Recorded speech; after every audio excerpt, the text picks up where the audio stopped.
Welcome. This is Coffee the Councilman. My name is Logan Kaler. Greg Piklapp. Hello. How you doing today, Greg? Doing well. Good to hear, good to hear. I heard that's supposed to be 66 today. High 60s? Spring is here. Oh, man. Oh, could not come fast enough. I thought that the winter was never going to end.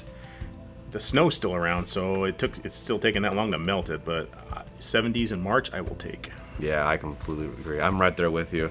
I heard that we're supposed to be in National or Midwest Tornado Awareness. Severe Weather Awareness Week is happening right now in Iowa, and everyone's just testing their systems and trying to get everything up to spec. So when we hit our warm spots this year and severe weather does come, everyone will be ready and we'll know the equipment's working. True that. Cool. So speaking of weather, I think it's a good segue into our topic today.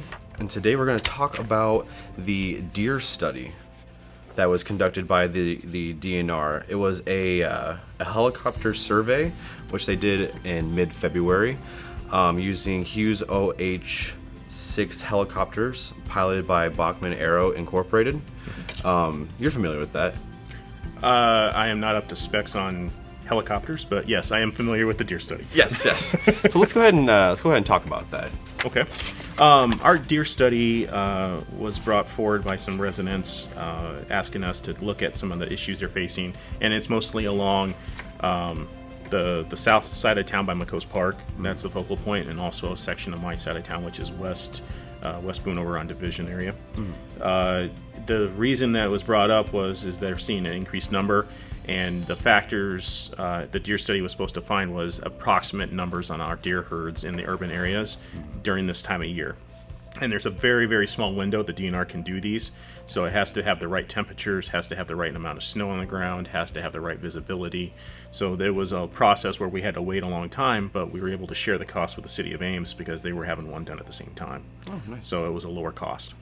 So when did they? So they had this on February 14th.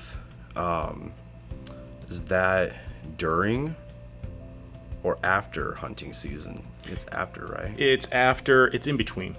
Different seasons, and they will like them when the deer are settled down and they're not as spooked. And it's also after the usual severe weather has gone by, so the deer are more stable and not looking for food. This year was obviously a very severe winter, so there was heavier snowfall amounts and heavy drifting in areas. So the deer were a little more mobile than they usually are, according to the DNR. True. Cool. Let's see. In this report that I have in front of me, it says that the sky is about 50% cloud cover and decreased through the survey.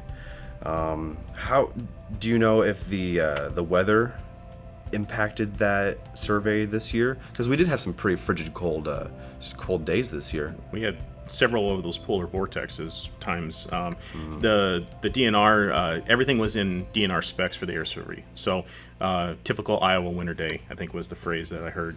The deer survey on this side of it took a while to actually schedule, but once it did, it was able to go through and be up to specs in the code. So our survey was done the same day as Ames was. And what did the survey conclude? The survey concluded off the numbers observed that we did not go above an extreme amount of deer population per in our acreage. What they were finding is that our deer herds were mobile and moving up and down, but they also were factoring in a number of things as well.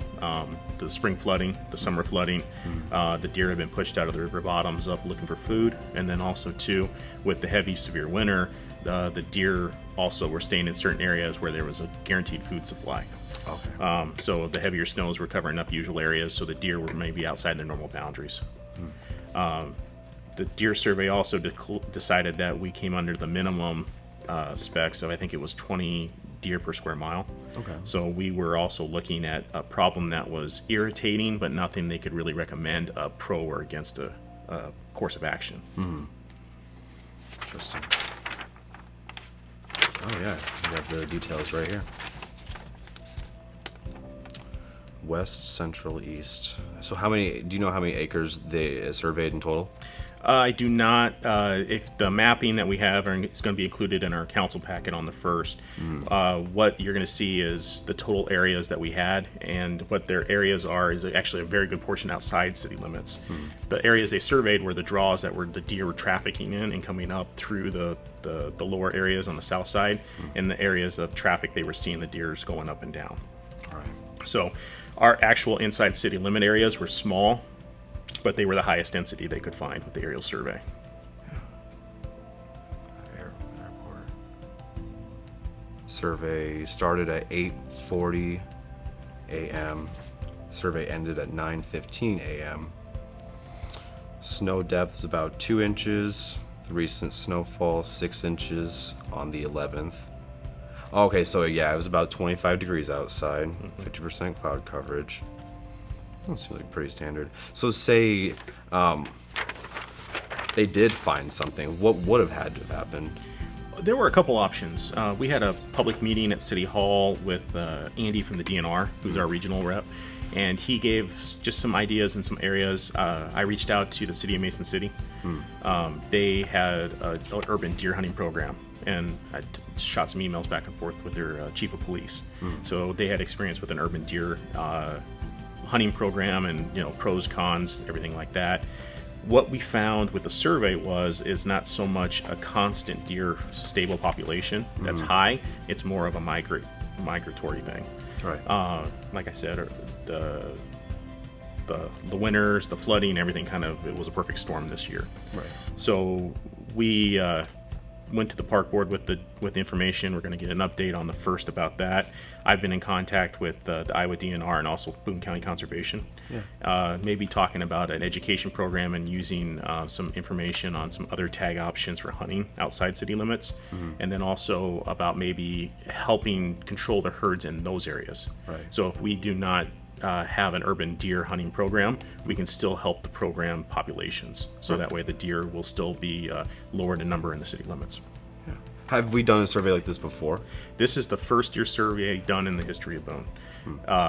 Talking to the DNR, he suggested that a deer survey is good for an approximate number as a starting point, but you have the first point of data. So from my personal perspective as a council member, I would like to see maybe something done next year or in year 3, spot locating instead of an aerial survey, so we can create a baseline and show maybe we had deer numbers this year in 2018. Now we show numbers like this in 2020 or 2021, so we can start creating a baseline of deer numbers inside city limits.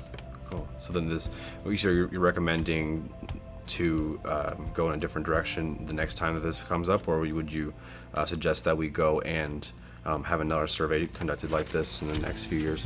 My recommendation is going to be that we do a spot survey. Spot survey. Spot survey is a different form of survey, and it's a way they go around with a flashlight and try to find them through the main routes, through the park and through the community.